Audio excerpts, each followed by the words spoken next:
Okay.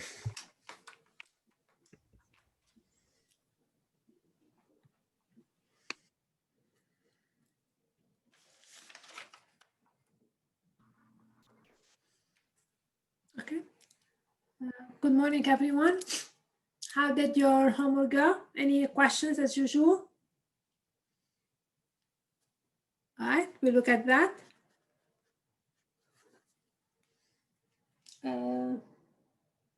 So the question is, find the absolute max and absolute mean, and we have the function f of x equal cosine square x, and we have to find this on the interval 0 pi.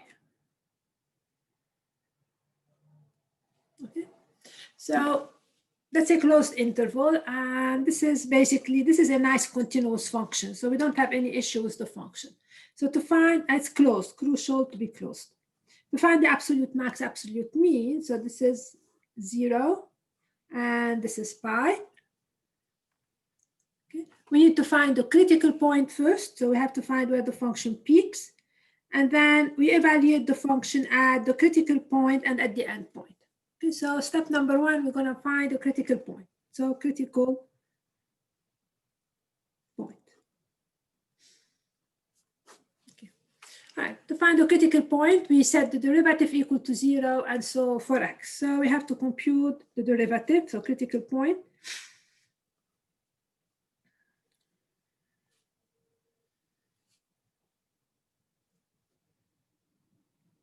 Okay. All right, so let us find the derivative. Let us find f prime. What is f prime?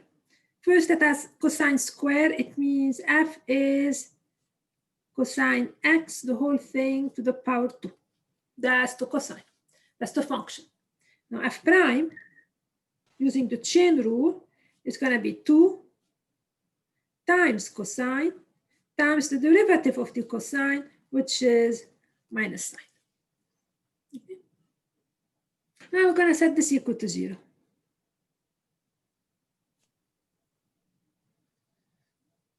And find when this derivative is 0. Okay.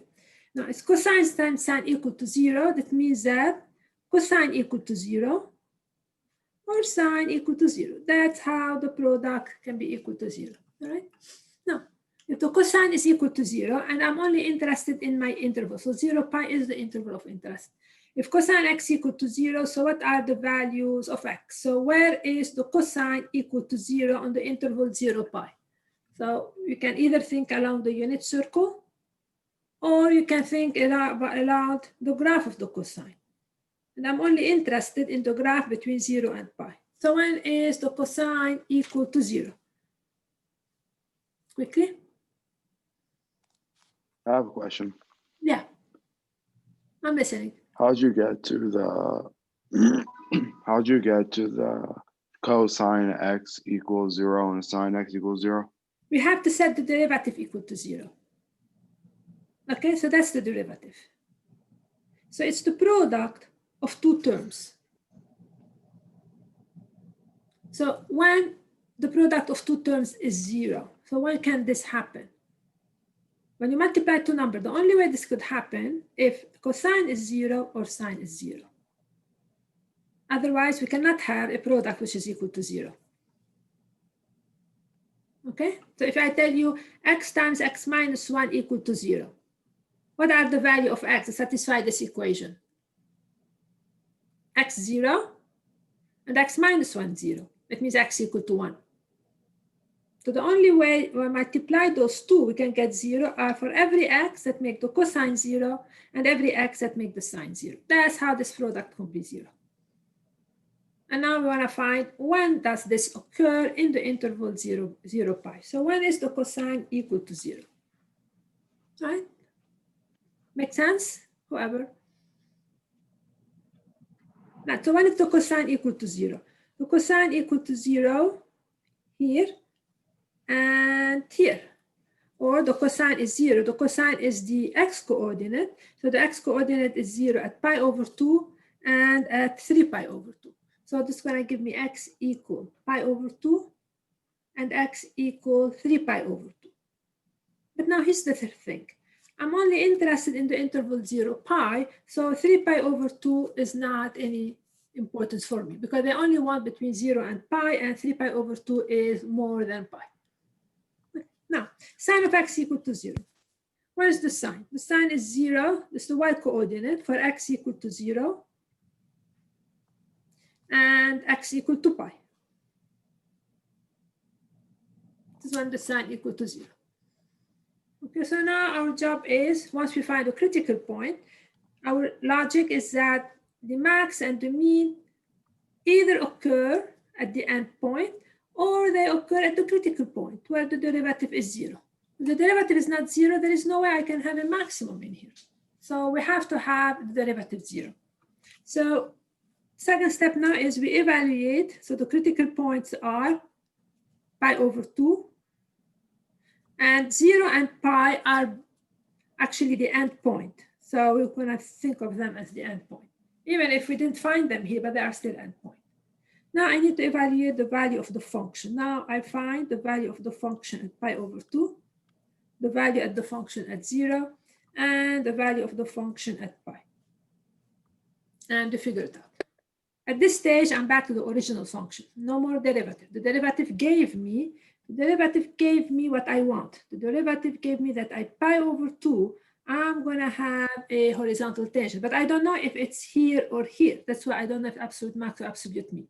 So I evaluate the function at pi over 2. So that's the cosine. So that's the function now, not the derivative anymore. Now cosine pi over 2 is equal to 0. Now f of 0, that's cosine square of 0, which is a 1.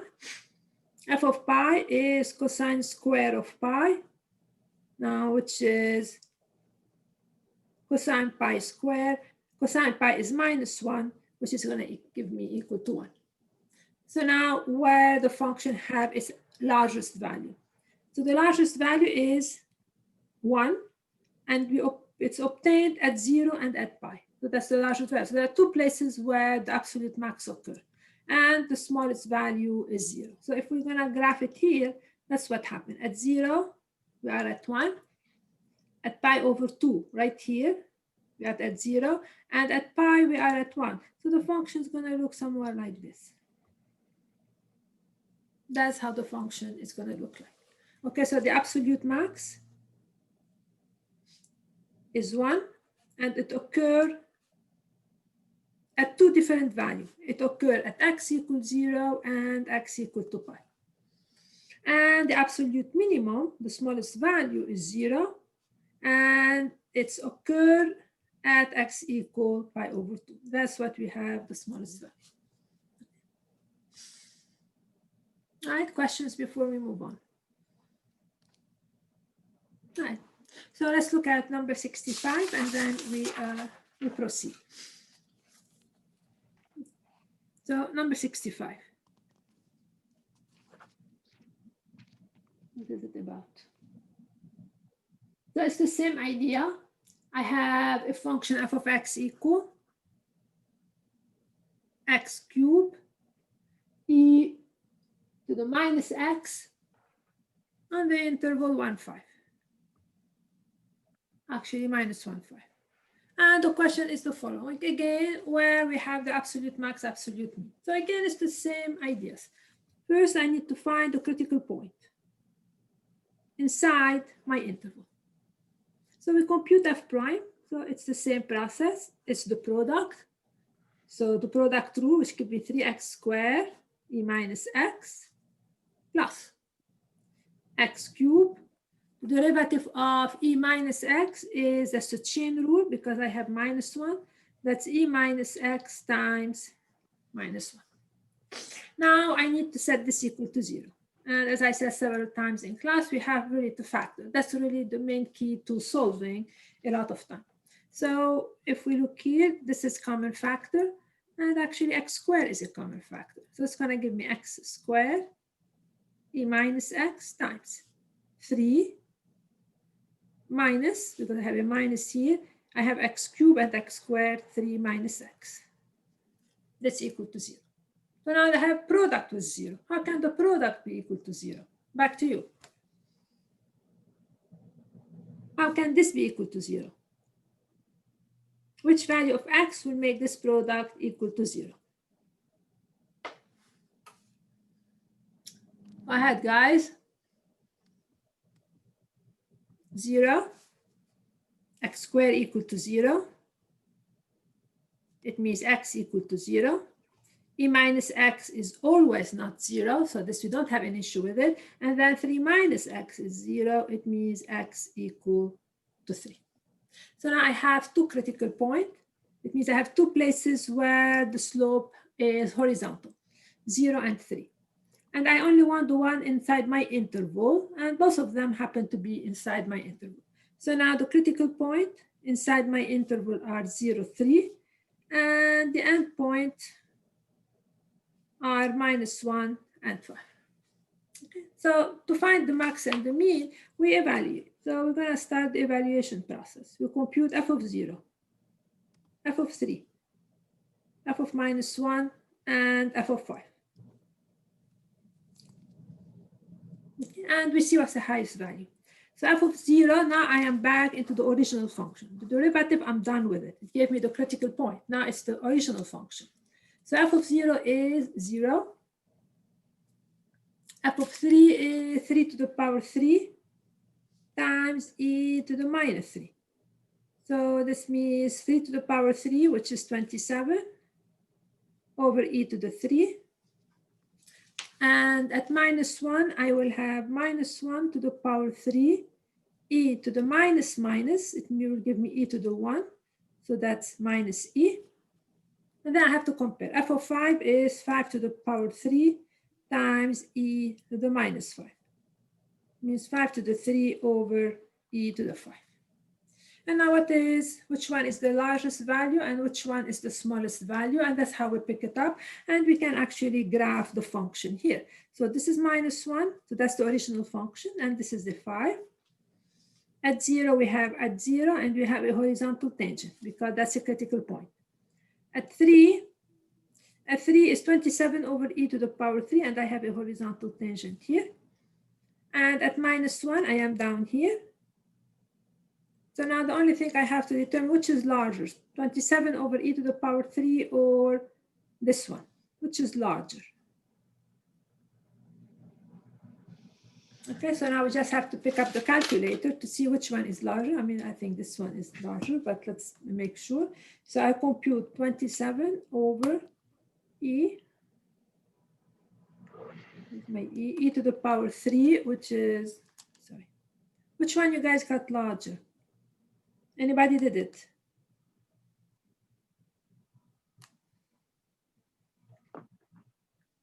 Over e to the power 3. So this is 1.34, just to have an idea. However, 5 to the power 3 divided by e to the power 5, this would give me 0.84.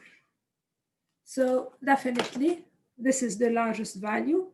So at 3, I have my largest value, and at 5, I'm somewhere here. So my function is going to look like what?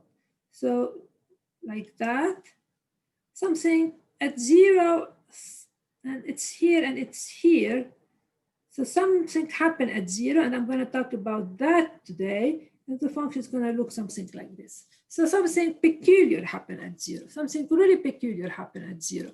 Because these are the only place where the derivative is 0. So I cannot go back up. If I go back up, I have to go back down.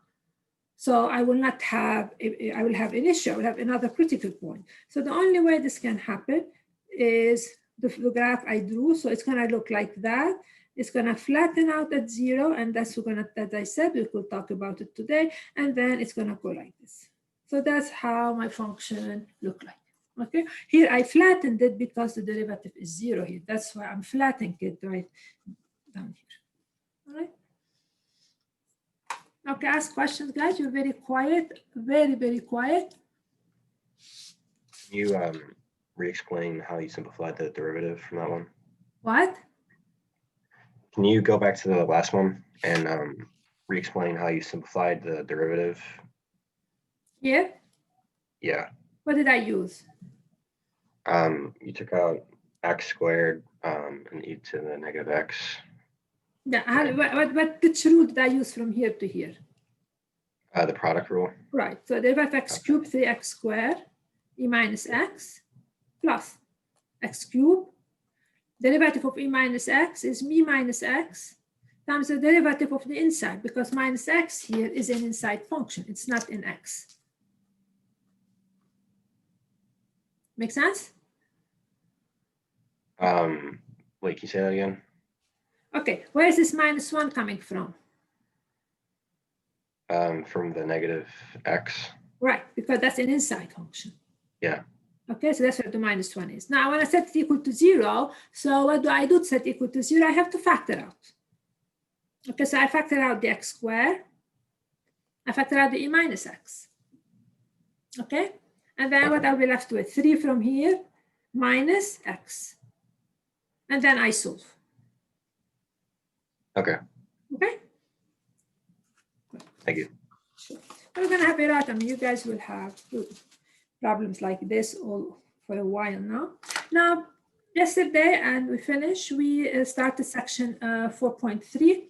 What does the derivatives tell us about the function? Okay, so first we mentioned the following. We talked about the following idea. If the derivative is positive on an interval, then the function is increasing on that interval.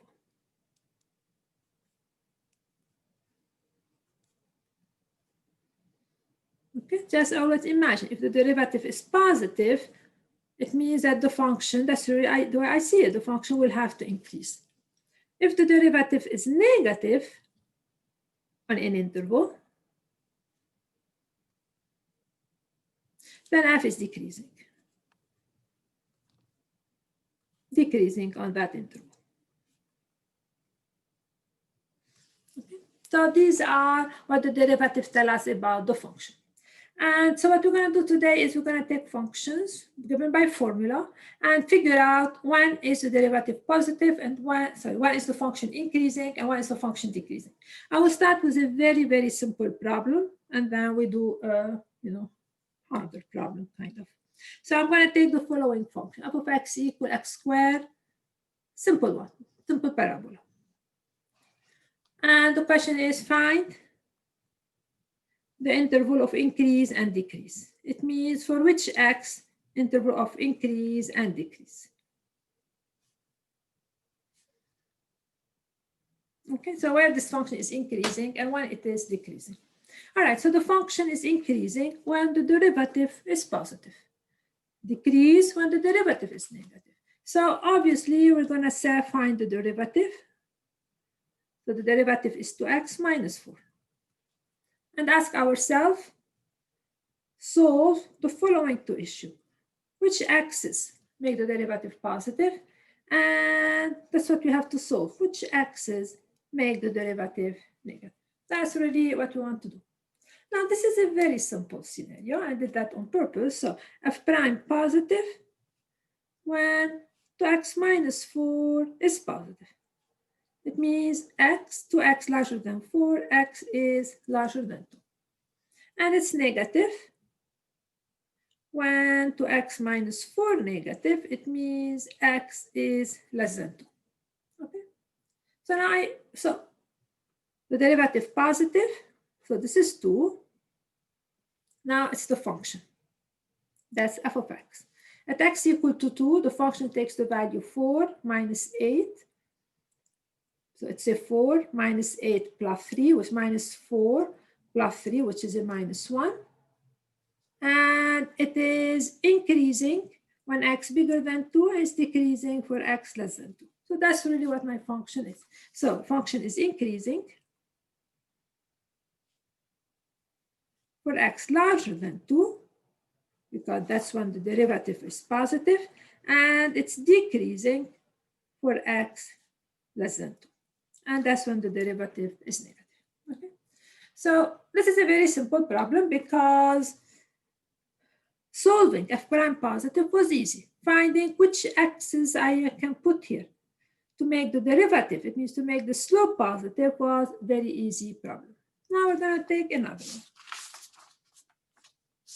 Let me take the following, oops.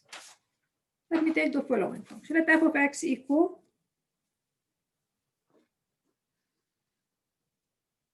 x cubed minus 3x squared minus 3x. That's my function. And the question is, find the domain of increase and increase. Means for which axis the function increases and for which axis the function decreases. So we're going to need to solve basically f prime positive and f prime negative. That's really what I'm going to go after. So I need f prime. What's f prime here? F prime is 3x squared minus 6x minus 3. That's f prime. And now the question is, which axis make this expression positive? And which axis will make this expression negative? So in the previous problem, I gave you a very simple scenario. My derivative was 2x minus 4. So finding when f prime is positive is very simple. Okay, but this is the derivative involve x squared. So the question is how to find which axis will make this expression positive. Okay, and that's really the approach we're going to do that. The way we do it is like this. Okay, we first find when the derivative is 0, and then I will tell you why this is important. So first we're going to solve f prime equal to 0. Okay, and then we'll explain why those points will be very important. It means basically we find the critical point. Okay, so okay, I can factor out my 3 here.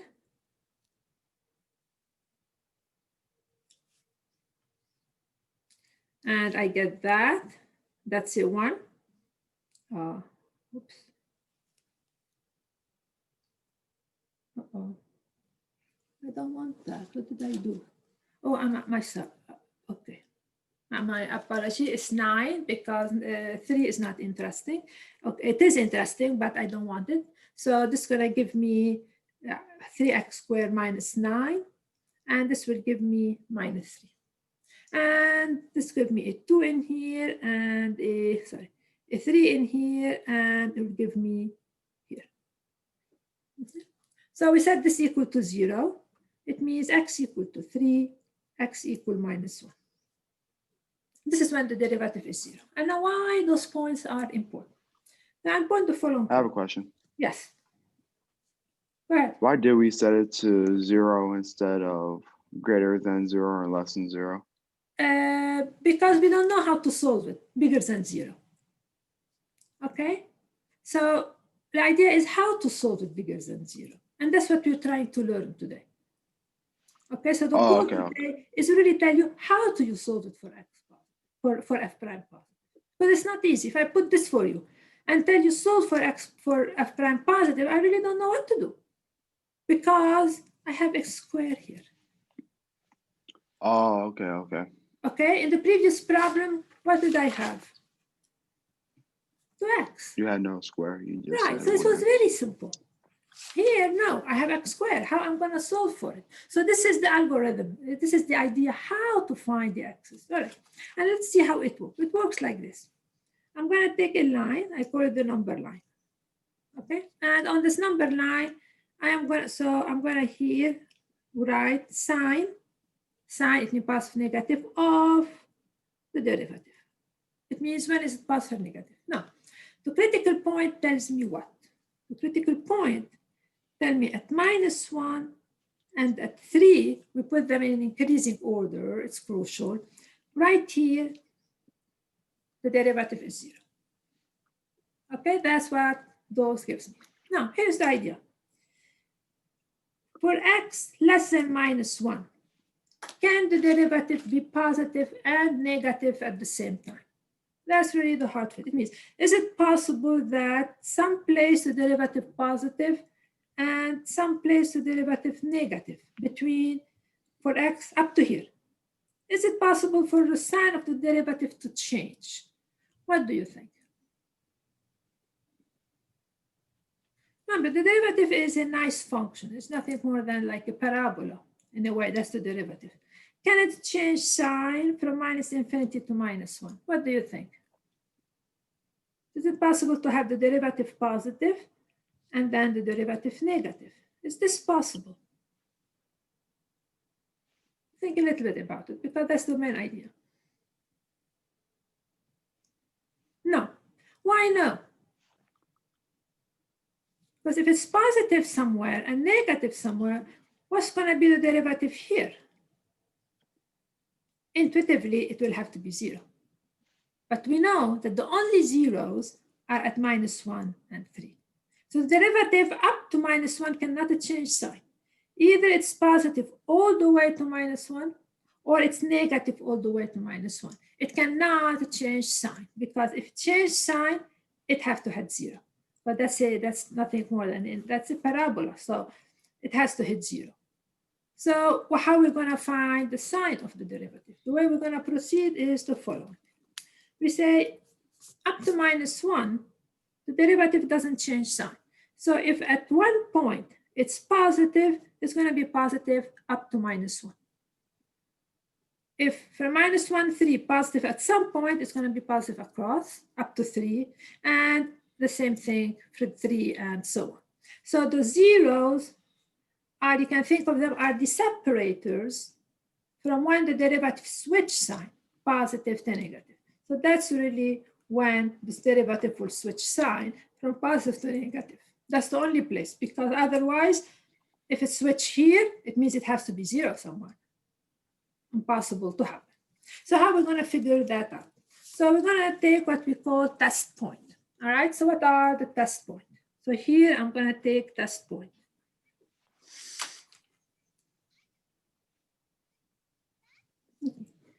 So we put where the derivative 0, and then we pick point from each interval. So the first problem we do it.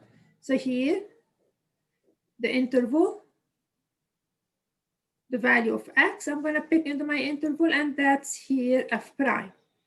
And f prime, you can either pick this one or that one, because those are equal to each other. So I don't care which expression you pick. Pick the one that you think it's easier.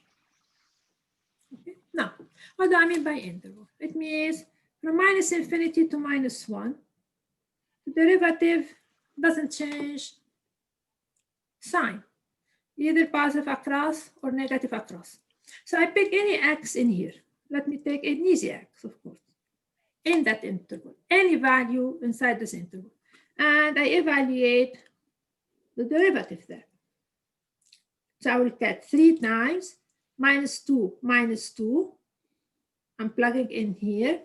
-2 plus 1 minus 1. So this is the only thing I care about, positive or negative. I don't care about the value. Minus, minus, positive, positive. Which means that if I take any value of x up to -1, the derivative will be positive. That's really what it means. So you pick any x. You can pick x to be -4. Plug it in here, you're going to get a positive number. -5. Plug it in here, you get a positive number. That's how we're finding the sign of the derivative. Now, the other interval is -1 and 3. Again, I'm going to do the same. I'm going to pick a value. So, of course, we're going to be smart. So, which value shall we pick in here? Between -1 and 3. What's the easiest value? The -1 and 3, the easiest value is 0. And I evaluate, be careful, now I'm evaluating the derivative here, which is 3 times x 0 minus 3 times 0 plus 1, which is 1, that's negative. It means that if I pick any value of x, from -1 to 3, I evaluate the derivative, I'm going to get a negative number. That's how we're finding the sign. Finally, on the interval 0 plus infinity, I pick a value, of course, an easy one, 4. I evaluate the derivative at 4, and that will give me 3 times 4 plus 1. 4 minus 3, that's a 1, 1, and that's a positive number. It means that's positive. Okay, that's how we will determine whether the derivative is positive or negative. So first we figure out the critical point. It means when the derivative is 0 or the derivative doesn't exist. So those are the critical points. And then I put the number 9, and I put my critical point on the number 9 in an increasing order. And then the idea is that on every interval, so we have 3, this -1, 0, split this into 3 pieces. On each one, the derivative keep the same sign. Is it positive across or negative across? So I said, okay, let me pick one value and see what's going to happen. So this tells me that the derivative is positive up to here.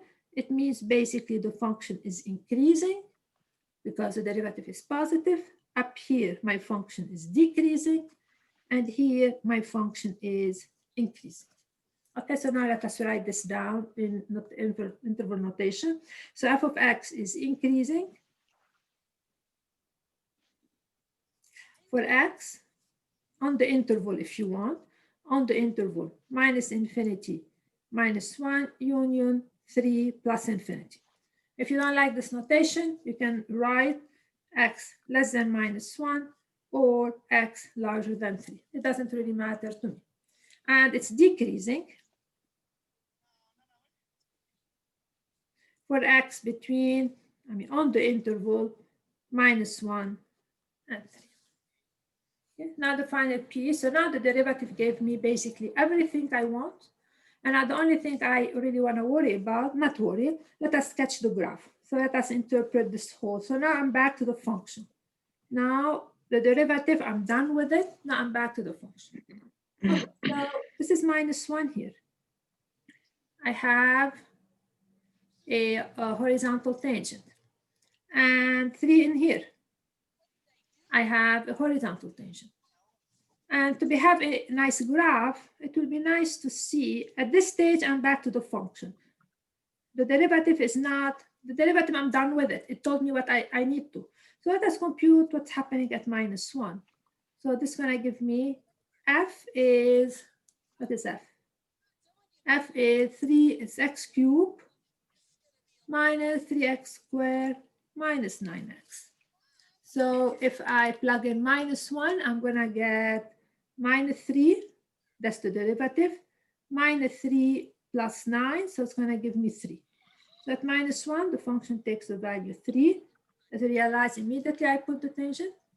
And at 3, the function will take 27, minus 27. That's a 0. So at 3, it's going to be minus 27 right here. So I put it up. That's the value at 3. And now how does the function look like? The function is increasing up to -1. Increasing up to -1. Decreasing between 0 and 3. And decreasing between 0 and 3. And then increasing after that. Okay, so we have a very good idea how the graph of this function looks like. Okay, so that's the process. That's the procedure we're gonna actually do to answer those questions. When is f prime positive? Because it's x squared, we have to go through that. Okay, so let's do one more problem. Question. Questions? When you plugged 3 into the original equation, what did you get? I got -27. -1. Yeah, unless I did a slight mistake, which is not a big deal. I got that. All right. Okay. Okay.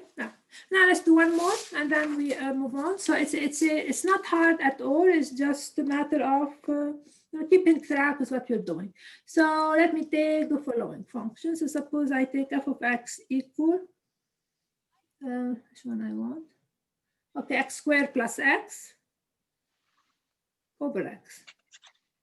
Okay, so that's my function. And the question is, when is it increasing and when it is decreasing? All right, the process is the same. Even if you have x squared plus 1 over x, no matter what the function is, the process is the same. It means first we find when the derivative, the critical point. And then we sketch the number line and we'll figure out what's really going on. Okay, so here we should pay attention that x has to be different from 0 because x equal to 0, we have difficulties. So we're going to find the critical point. okay, when the derivative is 0. Okay, so we compute f prime. So use the quotient rule. And f prime would be derivative of the numerator times the denominator minus the derivative here is 1 minus x squared plus 1 over x squared. So f prime, the derivative is 2x squared minus x squared, it's x squared, I minus 1 over x squared. So that's the derivative. Now we need to find the critical point. Okay. So we set the derivative equal to 0 and we solve. So those will be the separators for us, equal to 0. Now, so you have numerator over denominator. 2x. No, because multiplied by the denominator. The derivative of x squared is 2x times the denominator will give me 2x squared. Okay, so to solve this, so if you have a over b, how can this expression be equal to 0? The only way a over b equal to 0 if what? So if you're evaluating something and you get 0, it means what immediately in this case? It means a has to be 0. So if this ratio is 0, it means x squared minus 1 equal to 0. It means x squared equal to 1, x is plus or minus 1. So the derivative is 0 at plus or minus 1. So what are my critical points? X equal 1, x equal minus 1, and there is one more extra critical point. What is it in this problem? What's the other? 0. Why 0 is a critical point? Because the derivative does not exist. So 0 is my other, so because f prime doesn't exist here. Does not exist. That's why it's a critical point. Okay. Now we're going to do exactly the same. The only difference here is that I have the 0, and the 0 has to be put on my number line. So I take my number line here, and I put the values in an increasing order, 0 and 1. And that's the sign of the derivative. Now, at minus 1, derivative is 0. I like to point this out. At 1, derivative is 0. And at 0, sometimes I put something like this to express the fact that it does not exist. Okay. Now what's happening here? The same idea as before.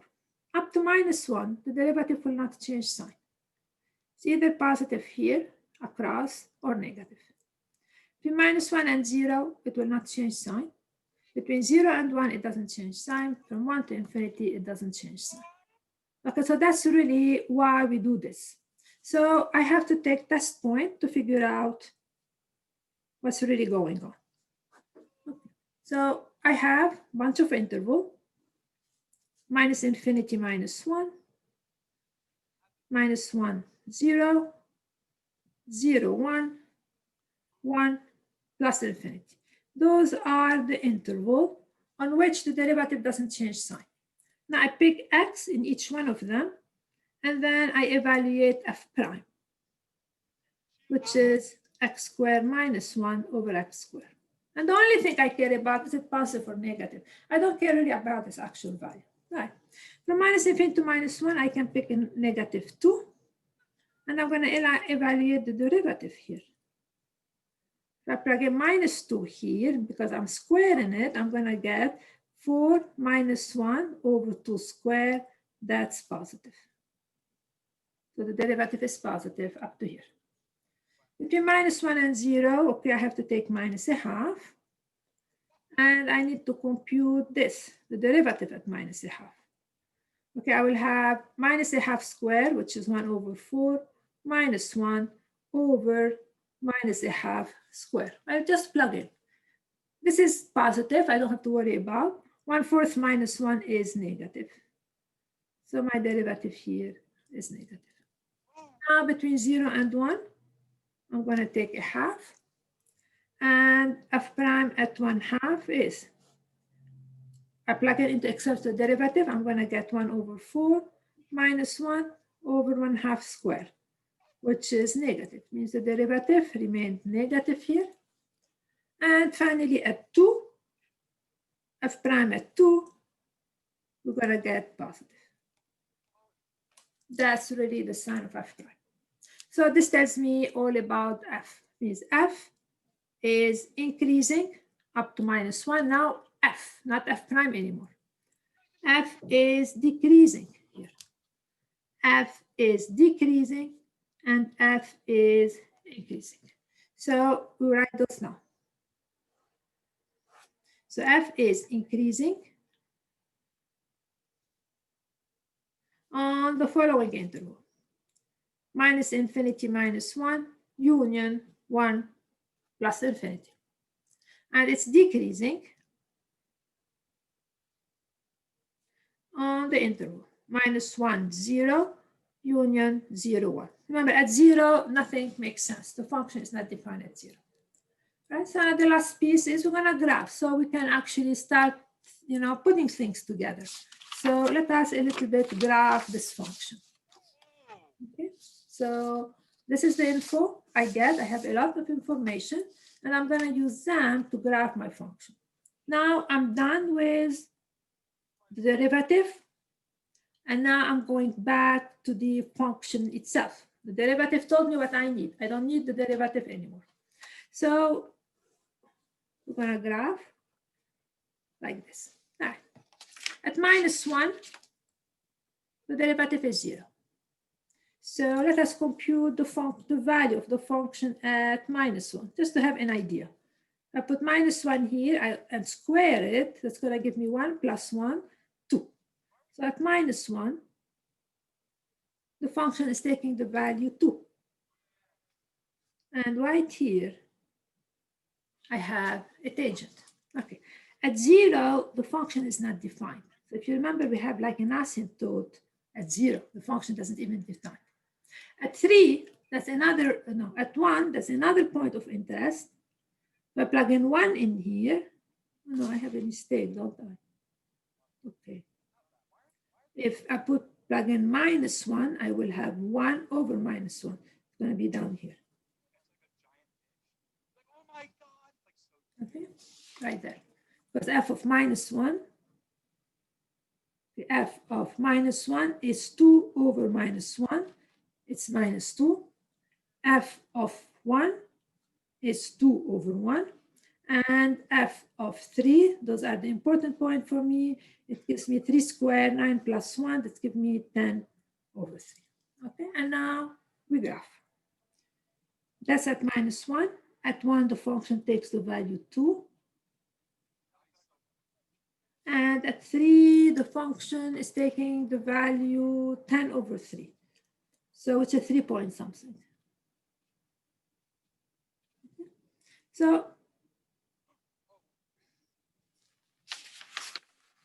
where am I getting the 3 from?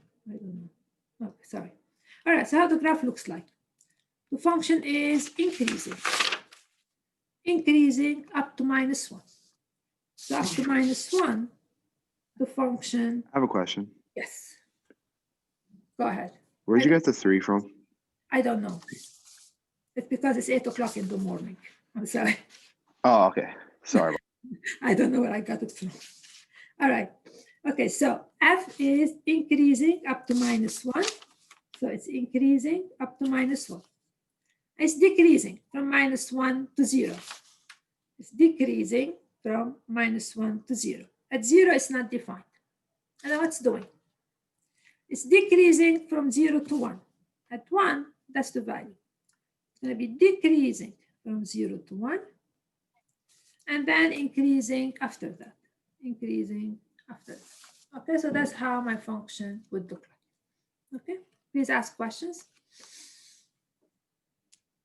Okay, so finding when the derivative is positive or negative is actually, basically, it's not really hard. We find when it is 0 And when the derivative doesn't exist, we put them on a number line, and we will start asking ourselves, okay, the critical point will divide my interval into sub-intervals, 3 pieces, and then I pick an x in every one of those, and I compute the derivative. And that will give me the sign of f prime. Now, part 2 is, so this section is going to be a little bit long because we're going to see a lot of stuff. Part 2 is, suppose I have a critical point. It means the derivative is 0. The derivative is 0. And I would like to know whether it's a local max or a local mean. Okay, so I found the derivative 0. So I realize x equal to 1 is a critical point. And then I ask you, is it a local max, local mean? And I don't want the whole picture. I just want x equal to 1. Is it local max, local mean? So how do we figure this out? So part 2 is identifying local max and local mean. So how to identify local max and local mean? And it's going to be really, really the same approach. How to identify local max, local mean. Not absolute now. I'm interested in local. All right. Before we even do that, I have to talk about critical point. So critical point are points where the derivative is 0. And the question is how the function would look like when the derivative is 0. Okay, so suppose I have derivative 0 here. It means the slope is horizontal. Let us say I have here another slope and here. That's somewhere along those lines. This is the critical point. And the question how the function usually look like. Okay, the function can have a local max. So it can be concave down. So that's one scenario how the function looks like.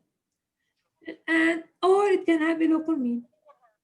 So I can connect them, something like that. No, that's whatever. So this we've seen a lot, this we've seen a lot. But there is one scenario that we haven't seen, which is the following. Sometimes at a critical point, the function have neither a max nor a mean. How would the function looks like? The tangent is horizontal, so the function somehow flattened here. But how does it look like? It can look like this. Watch carefully. It's concave down from one part, and it's concave up from another. So sometimes a function can look like this. So we can have a critical point, but it's not the max, not the mean. The function look like this. Okay, like an S. But who can think of a function who have this, who looks like that? Who can think of a function? Who can give me a formula, a function that you guys have seen whose graph look like this? Cubic function, exactly. If I take the function f of x equal x to the power 3, okay, and I find a critical point. So we set f prime equal to 0, 3x squared. This is equal to 0, x equal to 0, all right? And there is something important here. Watch, the derivative is always positive because it's 3x squared. The derivative is never negative. So without doing anything, I know that f prime is positive here. It means my function f is increasing all the time. So how the graph would look like? At 0, it flattens. Before 0, it's increasing up to 0, and then it keeps increasing. So this point is neither a max nor a mean. Okay, so critical point, we can either have a max or we can have a mean at a critical point, or neither max, neither mean. Okay, now how can we determine if we have a max, a mean, or neither?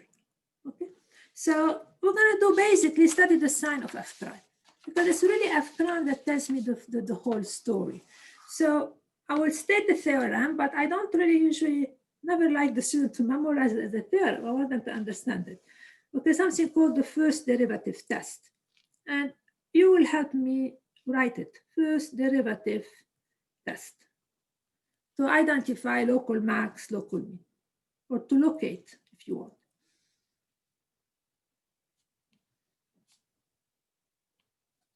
Slash local mean. Okay. So the idea is that suppose C is a critical point. Critical point. It means derivative at C equal to 0 or f prime of C do not exist. Okay, now here's the thing. Suppose the derivative, and then I put it in wood.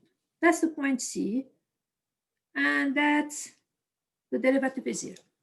Suppose the derivative change from positive to negative, change sign. As simple as that. What can we say about C? Local max, local mean, or neither. So if f prime changes from positive to the left, positive to the left of C, to negative to the right of C, then what does the function have at C? Local max or local mean? It's very, very intuitive, but it means increase, decrease. It has a local max. Okay, so you don't really have to memorize it. You just have to be aware of it. Then f has a local max. Okay. Now, if, again, that's the point C. If change from negative to positive, decrease, increase, we have a local mean.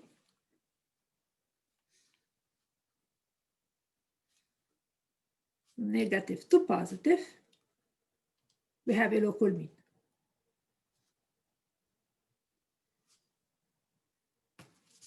Okay. Finally, if the derivative doesn't change sign, so it is 0, so now it flattens, but it's positive before, positive after, or the derivative is negative before, negative after, and then we have neither a max nor a mean. In the first scenario, that's how my function looks like. In this scenario, that's how my function would look like. Okay, so if f prime doesn't change sign,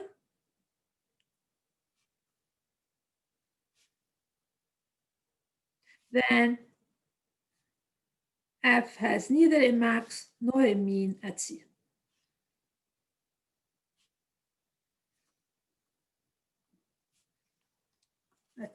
Okay, so that's what we call the first derivative test, which helped me localize. So if I give you a critical point, I tell you, is it a local max, a local mean?